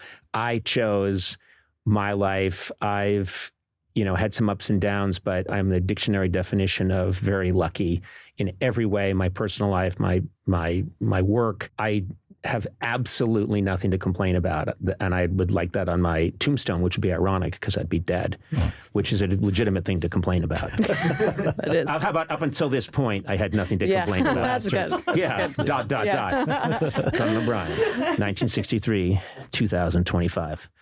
No, that gives me a little time. I know, but I have to fix up my resume. I gotta start looking for other work.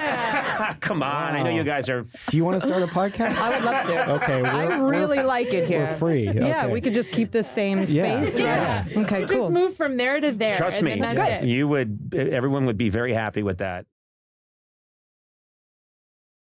This has been a real treat for me, Lizzy. Seriously, I adore you, and I'm so happy that you could come in and talk to us. And I just want to make sure that people also check out Fleischman, because it's really good.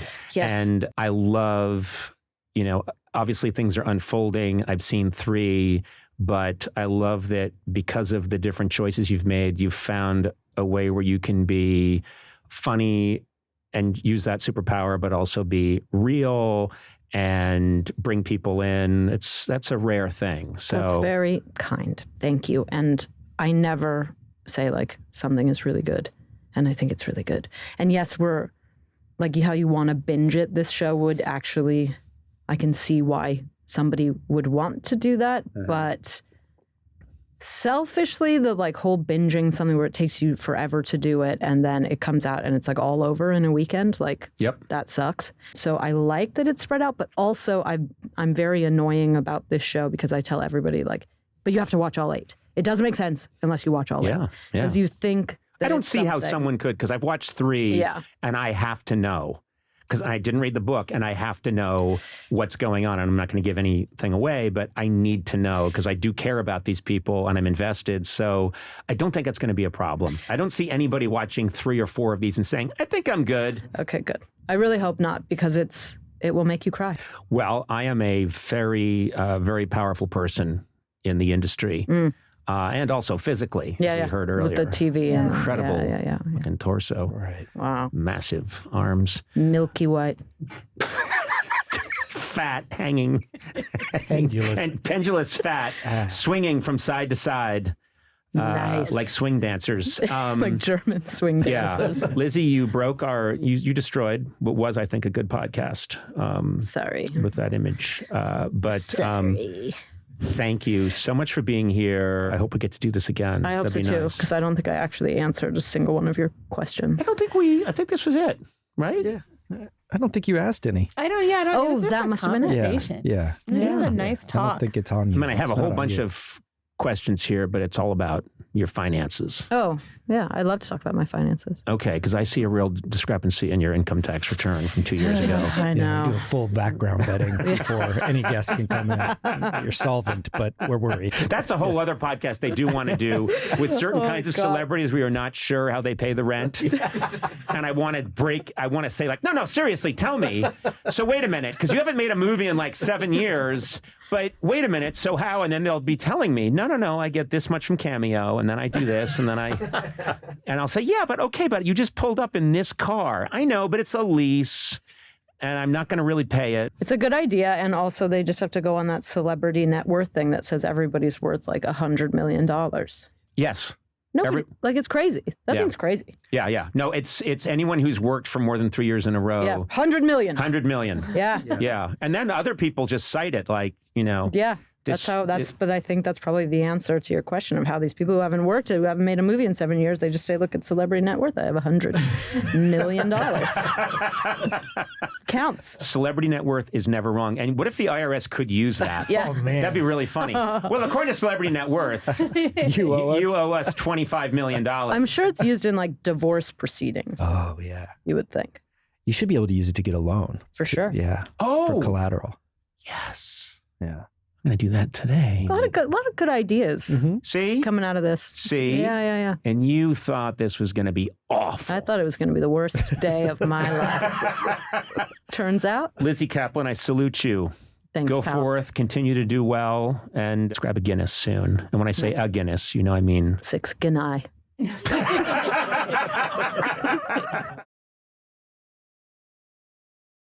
Hi, my name is Lizzy Caplan, and I feel, I've had better about being Conan O'Brien's friend. yes. Wow. That was delightful. I don't know why I love that so much. I do too. I do too. All right, see ya. Well, I know Thanks, you two guys lit up like Christmas trees. Yeah. Well, as you're well aware, I've got a bad case with Lizzy Caplan. She's one of my favorite people of all time. Your work and also just you as a person. I'm just going to start off saying it. We've hung out a little bit on the side, and I just always leave thinking, Jesus Christ, that Lizzy Caplan is. If there's anyone cooler than this woman, I have not met her. And damn, seriously. Really? I absolutely adore you. Thanks, and, Conan. I know you're going through some stuff right now, and I know your father just passed, which is bizarre because I just went through this with my parents in December. Both of them went at the same time, like it was a suicide pact, which it was not. But it just sounded suspicious in the press. Like my dad went and then my mom went 2 days later, and it just sounds like, okay, this is a murder, but it wasn't. Pillow. Yeah, exactly. For mom. Yeah, exactly. But no, so we were chatting a little bit out in the hall, and I said, we don't need to talk about this, but it might be good to talk about because I just went through it. It's so fresh in my mind, the different weird feelings that you feel. So if it helps you at all, totally, we can talk about it, and then I'll charge you $350. Cool, great. Because that's the going rate. Bargain at this point. Yeah, so I like popped my Prozac right before. I did recognize that pill. Yeah. Big fan, by the way. Oh man, keep that Prozac coming. Yeah, you guys are doing amazing work. We have a bowl of it here. Yeah, just right. on the table. The Coca-Cola, just the original. Interestingly, I don't know if you remember this, but I met your dad. I do remember. And I had a very long chat with your father. It was at a party, I believe here in Los Angeles, and you came in afterwards and said, "What were you doing?" And I said, "Oh, me and your dad were just talking." And we talked for a really long time, and you looked aghast. Like, oh my God, what did he do? What did my father say? But I remember him very fondly. That's really nice. Thanks, Conan. Yeah, he was a very funny man, very strange man. It's wild. It's wild, the whole thing. And I actually kind of wish I brought him around to more parties and more things because people had good experiences with him. But yeah, it's weird. My mom died when I was 13, so I feel as you do, but it's very fresh for you. Like you feel like an orphan even though you're old, and not you. You're very young. Speaking for myself. No, I know what you're saying because Sona came when my parents passed. Sona and a couple of the other people, not you, Eduardo, came out. Because he had better things to do. No, right. There was a big game that night. It was in Boston, and I didn't expect anyone to come. And so some of the people who I work with flew to Boston to be there, which was very nice. It was so funny because I just wanted to make Sona laugh. And so Sona came up to me at some point, and I remember I was just going like, "I'm an orphan." Yeah. But playing it up for sympathy when I'm a 61-year-old white guy. A lot of little orphan Annie gifts in the text messages. Yeah, but it was just absurd. I kept saying like, "I don't know where I'm going to sleep tonight." Yeah, you're going to sleep at the Four Seasons Hotel, you fucker. You know, but it was making you laugh, and that was making me happy. But I did feel the same kind of thing, which was just, oh, I guess I'm an orphan, but I don't get to walk around with a big 1920s cap. Well... See, this is why I love Lizzy. You know? She's giving me permission. Don't limit yourself. You two of you should hop a boxcar. We should. As orphans. We should walk along together. Two scruffy orphans. Two scruffy orphans at the Four Seasons It's like, wait a minute, that looks like Lizzy Caplan and Conan O'Brien. And there's an SUV following them, like 15 feet behind in case they need anything. So anyway. But yes, I do. I mean, I couldn't even begin to wrap my head around your version of it, which is like the 1-2 punch. But I do think there's something which you will never know, but there's something really kind about it happening that way, that you didn't have to have like the 5 years of looking after your mom without your dad, and that would have been brutal. That's just a good chapter that nobody really needs. But yeah, I just kept thinking like my mom died. It was awful. And also, you were 13. I was 13, which is crazy. Everyone thinks, oh, it would be the worst if you were 2 or 3. And I've read some about this, and it's apparently the worst time is if you're a teenager. That's when it can impact you the most. Can confirm. It was horrible. Then, like, every funeral after that never felt as bad, like a grandparent would die, or it never hit as hard, obviously. And then my dad, I just assumed he was 80. He was not well. It wasn't that surprising, even though it kind of was in the moment. But I was so fucked up over it, obviously.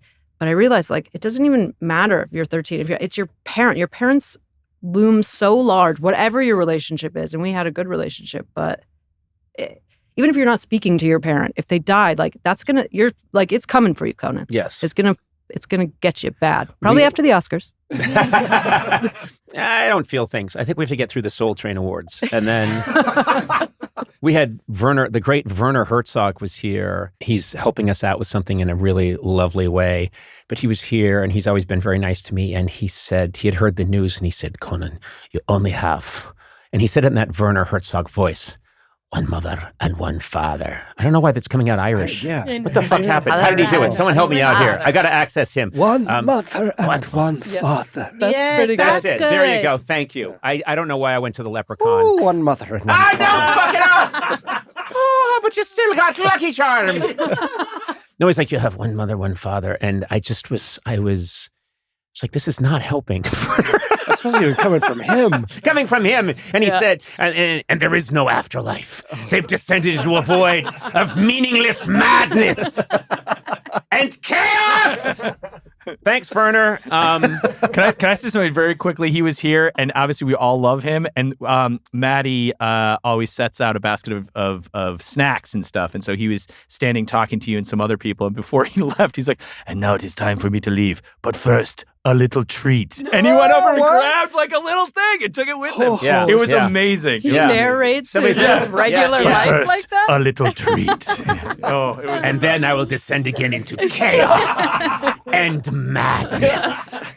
Anyway, it is, you're still going through it. And then what's strange is the expectation other people have for you, which is you feel what you feel. And I don't know if it's an Irish quality or what, but I just sort of get through things. And so I've had people that have said, you just must be devastated. And I think, I don't know what I'm feeling. I know that and then I noticed that I had put my watch on upside down and backwards. You're trying to reverse time. Yeah, exactly. I don't know what I was doing, but like my belt was on wrong. I was telling everyone, oh, no, these things, well, they lived a long life and I think they enjoyed themselves and all was well and they went peacefully and quietly. And people would say, you just put your pants on over your head and poured gravy into the bathtub. What are you doing? Yeah. I don't know. I guess it's like it's impossible for me not to just be making constant comparisons to when my mom passed away. Mm-hmm. And I had no skills, no tools, I had support, but like 13-year-old friends support, which is not amazing for that situation, like as hard as they all tried. And I just, there were so many years of it just being so hard. And now I realize like, oh, I do actually have support and a therapist and Prozac and, like a great, like I will be okay. I ended up being okay the last time against the odds because that was crazy. Right. So yeah, I just like, I definitely am processing it in a much healthier way. I'm letting myself be sad, but that was not easy for me to do as a kid. As a kid, it was just like exactly what you're saying, like keeping it moving, armor. And now it's better. It's better for it to happen now and in this way. But like, it's fucking crazy. It's just crazy. I'm I guess I'm just so sad about it, which feels healthy. I'll take that over angry and confused. That's a gift to be able to feel sad. Yeah. Let me tell you. Yeah. You should try it. Please, there's no time. Now, Mattress Firm. Oh, no. Don't be the villain in your... Oh, sorry, we'll do that later. Oh, my God. Do you... I even remember the tagline from that stupid... not stupid, terrific mattress.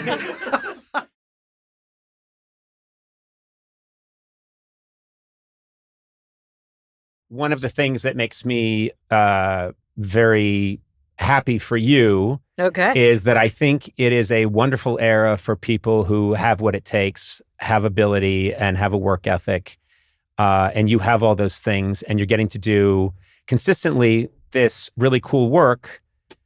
And you have this project now, 0 Day, and I was looking at the cast. Yeah, this is on Netflix, and I'm like, I've had so many people sit in the chair that you're in, and people talk a lot about body dysmorphia and how people can think they look a certain way and they don't, and they hate on themselves. And I consistently believe that there's something called career dysmorphia that hasn't been diagnosed yet, and I'd like to invent that and submit that to the New England Journal of Medicine.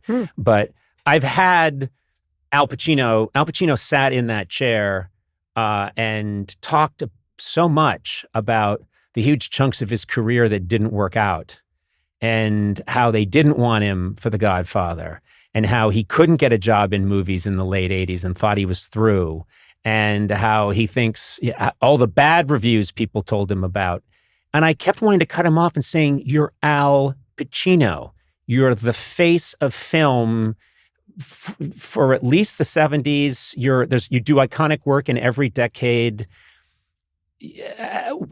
And you have it too. And I think it's just so funny to me that you would talk about, the fallow periods, and maybe I could do more if I got the word out on my chia seed recipe. And you're in 0 Day on Netflix, and your co-stars are Robert De Niro, Angela Bassett, Connie Britton, Jesse Plemons, and Matthew Modine. Yes. Dan Stevens. It's Gabby Hoffman. It's the craziest cast of all time. And it's not the best work I see now is limited series, is our cinema. And I like limited series too. I like watching them and doing them. It just feels like a very long movie. Mm-hmm. I haven't seen 0 Day. My dad died. I don't know if we mentioned that. So I haven't watched the screeners, which is bad because I do want to watch it. How would that impact how you would? That's interesting. I'm trying to picture you watch yourself. I hate it. Yeah, I would imagine you would. I don't always hate it, but I do want to watch this one because it's fairly dense and complex, and I want to be able to like talk about it. It's topical, a little like eerily topical. Mm-hmm. I hope people are in the mood to watch something that looks a lot like what's happening in reality, but is kind of this like horror show version of it. Very smart people made this show. Very smart people were in this show. And I don't know, it's ensemble enough that I think I could watch it without like hating the experience too much. But I think it's good. I mean, I had a great time doing it. It was surreal. You oftentimes, like, the don't meet your heroes thing rings very, very true. It didn't on this. That's like, nice. De Niro's like just a nice man. He was like a kind, generous man. And everybody just, I always think, so Leslie Linka Glatter, who directed all the episodes, and she did Homeland, and she's the president of the DGA. She's like a badass, incredible woman. She's done a bunch of movies. Like, she's wonderful. And she directed every episode. And her vibe on set, because she did one episode of Masters of Sex in the first season. And I wanted her to like be our all the time director, but she was doing Homeland, so she didn't. She maintains this on-set energy that I don't even like. It's 6 months. It's 6 months to shoot this. Robert De Niro's never done a television show. I believe he didn't know what he was getting into in terms of like the time, like how much time it takes and like the hours. And he was in everything. But the first day of shooting on that, the crew is always in a good mood for everything on the first day. The last day, 6 months later, everybody was in as good of a mood. The vibes were so good. It was just like a job that felt important, but at the same time, right size in terms of like in your real life, like you'd go to work and you'd go home and these people didn't need to be like your best friends and you didn't need, it was just like, it felt very grown up, like adult, but also really fun. Right. I don't know. It was great. It was a great experience. And we honestly, I can't really, like during the strike, which was the last fun thing, just taking it back to like the doldrums again. We were supposed to start this June of last year, maybe? I don't know what year it is. Yeah, we were supposed to do like June to December, and that was the strike. And we ended up doing January to the next June. So it was a full year, and everybody stayed on board. Everybody was just as excited, and we knew we got to. Which is rare, because usually that's when people say, yeah. And I got this play I'm going to go do in the West there was End. Nothing. Yeah. It was, and even just having that moment of like, well, everybody else or so many other people were really stressed out about what they were going to do and work and all of this, like knowing that Netflix is probably not going to shelve the Robert De Niro series. Right, like it just felt like we had a safety net at a time when there wasn't a lot of safety nets. And again, like if it's just the experience, which for me is truly the only part I like of this whole job, like it was a great experience and I think it's really good. And I think you should definitely watch it. America. So we can be... Which camera are you looking to? America. The American camera. Okay, hey, there we go. America. Okay, that's China. Yeah. Let's just make it the #1 show on Netflix till the next thing comes out on Netflix, America. The last observation that I will make is, and I'm certain I'm right about this, as dire as things are right now, and this is my need to be optimistic, but I also think this is accurate. Let's say you could go back in time to what you would consider like the classic period of making entertainment, and it's like the 1930s, the 1940s. They would have watched you in Mean Girls, and they would have said, she's great, she's really funny. That's what she does, and that's what you would have done for the next 50 years of your career. Mm-hmm. And because we live in this different era, you were comedy person, and then Masters of Sex, and then, all this completely different work where you get to be, if it suits you to be funny, you can be the funniest person out there. If it suits you to be in 0 Day with Robert De Niro, and it's about a global cyber attack, and it's intense, but good, riveting work, you can do that. There's nothing you can't do in this era. Whereas they would have definitely put you in a slot. Yeah. And you would have been punished for being really good at one thing, and they never would have seen the other thing. Yeah. So that's definitely even if true. that means there's iPhones and other problems. Why do you love Elon Musk and Jeff Bezos so much? I just That's want what to you're say trying to they say, have, right?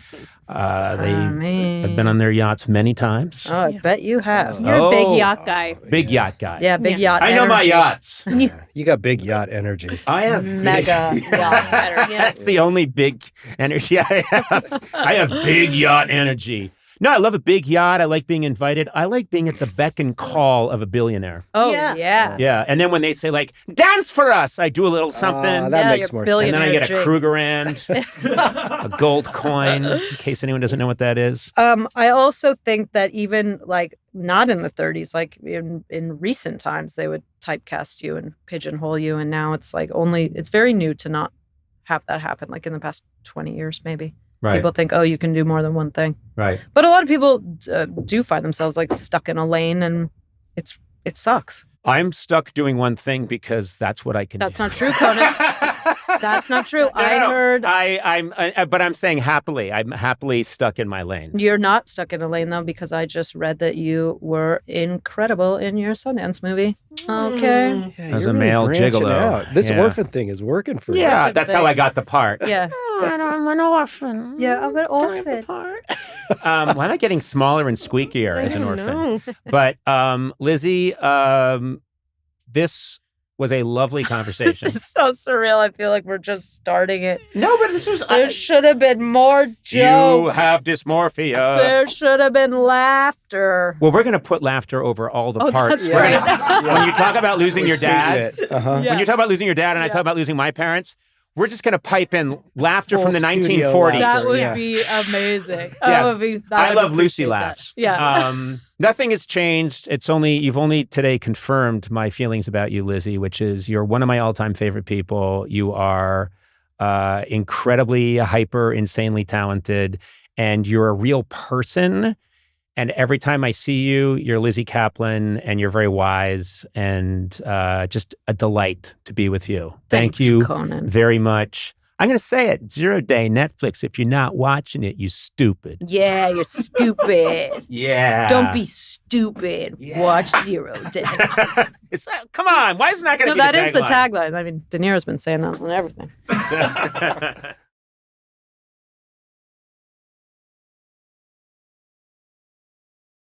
Going through what you're going through with the loss of your dad, I found, and I know that Sona's been through so much lately, lost her home but I remember talking to you right after you lost your house in the fire, and you were saying, like, I've got these Mikey and Charlie, and they need me present.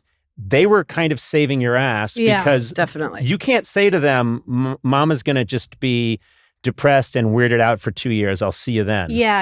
I'm not going to be like, I'm in a bed just crying all day. Yeah. So, and then they're ready to continue on. And so you're ready to continue on. Absolutely. And it's like the best medicine. It really is. And it like gets like you Prozac. out of it. Totally. They're like little Prozacs. Yeah, they are. Little sweet Prozacs. But yeah, it's amazing. Even if you're in a bad mood, like a normal bad mood, and you go in and see your kids, like, unless you want to have them, when they're talking to their therapist or writing their memoir later, be like, mother was sad all the time. She took it all out on me. She would kick the dishwasher and then ignore me for 2 days. Like, we're not going to do that. No. We're like not those people. My best friend lives in Altadena. I'm so sorry you lost. That's like unbelievable. And watching her, she has a 6-year-old, and their house did not burn down. But they're totally displaced, and they have to live in the back house of a friend from school's and like it's actually turning out to be kind of a great situation for now. But what if she didn't have this little girl to like get to school and not be a husk of a human? Like I don't know. Yeah, I realize now because I had my kid kind of late, like how much time you just spend like wallowing in your own shit, and then you don't get to do that anymore, and it like rips you out of it. It's a wonderful thing. Is this the funniest episode of this? Am I wrong that I love this episode? yeah, me too. I mean, Eduardo is the line. You're the line judge on these things, but this is right up my alley. Because like this is, excuse us for having a conversation. Chuckles over here. I know. If you want the life of the party these days. No, but what this is, I don't know, it's making me feel a lot better. Yeah, it is kind of therapeutic. It's really therapeutic. I think everything feels very heavy right now. For sure. Even if you're not going through something, things just feel really heavy. It's okay to talk about it. Yep. Agreed. I think you have to. And it is like absorbing because I'm from LA. I just moved. Like we sold our house in December and gave the keys to the new owners on January 24th. So like right after the fires. And we were supposed to come back and pack up the house that we've lived in for 11 years and say goodbye to the house and have all these people over. Where are you moving to? New York, baby. Okay, all right. Yeah, that just happened. And like take Alfie to Disneyland and do all this shit. And we couldn't come back because of the fires. And being in New York and watching it, this is my hometown, but I've like talked so much shit about LA and what it means and how it's changed and how it's gotten worse. And you're sensing a theme in my overall personality. But do you have more Prozac? Yeah, I know, right? I got to up it to it's time for 20 another one. milligrams. Also, Prozac is new and will recommend, really. Like, we can do an ad for them. I'm like, obviously loud and proud about it. Maybe I'll regret this part of it. No. So watching it from afar was really strange, and seeing like my hometown go through this and feeling really separate. And I felt like this groundswell of love for LA, which hasn't gone away. And I think this city is amazing. I think Altadena specifically is amazing, like what they're doing. Yeah. And that was like the LA. I didn't grow up in Altadena, but I grew up like in the Miracle Mile. And it was much more that vibe than, let's say, the Palisades vibe, which is its own unimaginable, like, I don't even know, tragedy. But there's something about like the Angelinos who are from here, who aren't in the business, who just like have regular jobs, regular families, and like you're just doing it in LA. Like that was my upbringing. And I have so much love for this city. Mm-hmm. And it was really horrible to be away because all of us like in New York who are from LA kind of huddled together. Because you'd go into, when it was like actively happening or just kind of starting. I like went to get my hair cut. The guy's like, "How you doing?" And I'm like, "Well, not great. Like, LA's on fire." He's like, "Oh yeah." When you're not from LA, when you don't live there, it's just like LA has fires. It's just like another thing that's happening somewhere else. And when it's your home, it's crazy. And so like my dad obviously passing away was brutal. And then I've stuck around for these couple weeks and feeling the sadness of LA has been really intense, but also everybody in New York's like, it reminds us of 9/11. Like people are really coming together and building each other up. And like the community, that was the main kind of complaint I had about LA. Like there's no community. And there so is. And I feel like an asshole for saying that. I lived in New York when during 9/11, and one of my clearest memories is going out to dinner, and the waitress would come over, the wait person would come over and say, would you guys like to start off with some drinks, or and we'd say, well, how are you? And then the person would end up sitting down at the table, and we would all chat. And I remember thinking, this is this weird Eden that we're all living in, where all the old societal norms have gone out the window and people are really talking to each other. And if you ask the bartender, you ask whoever's, you ask the person in the store, how are you? Where do you live? How are you doing? And that happened in New York City. And then I remembered it going away.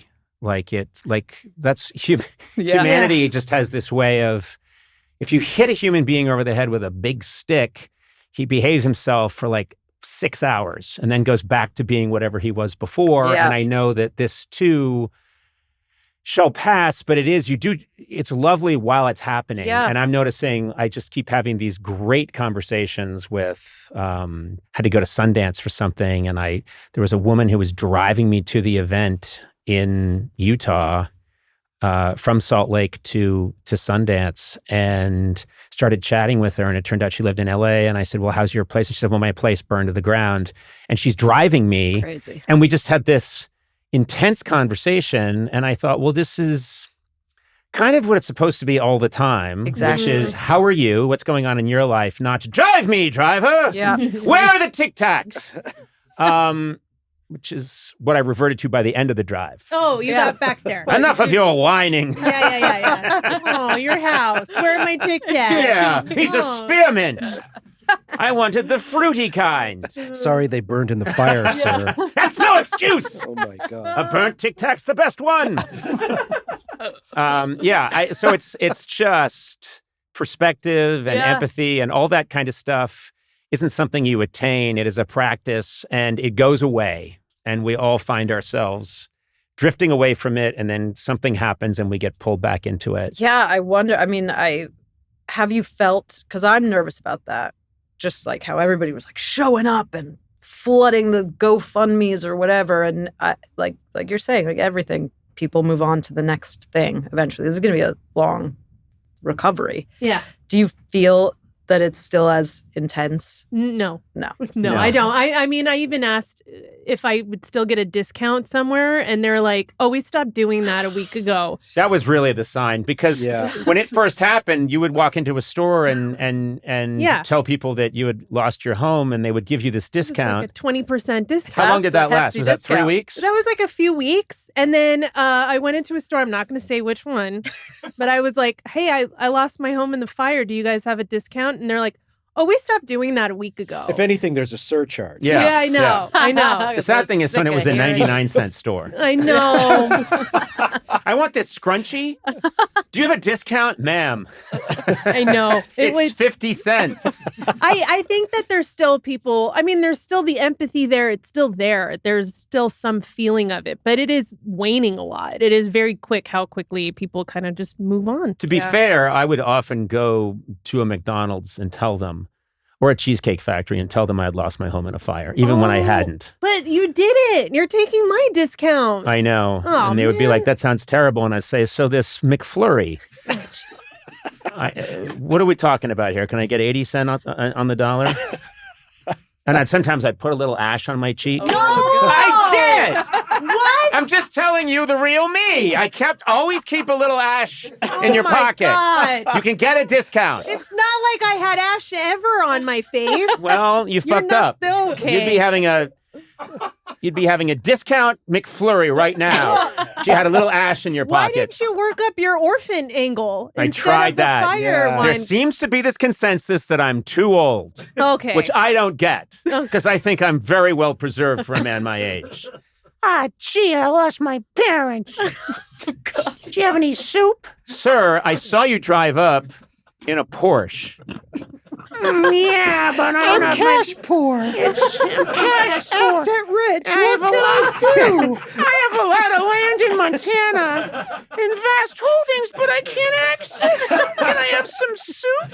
All my money's tied up in holdings. It takes 24 hours to get the bank in Sweden to open up. All right. What's your name? Billy. You're changing your name? Yeah.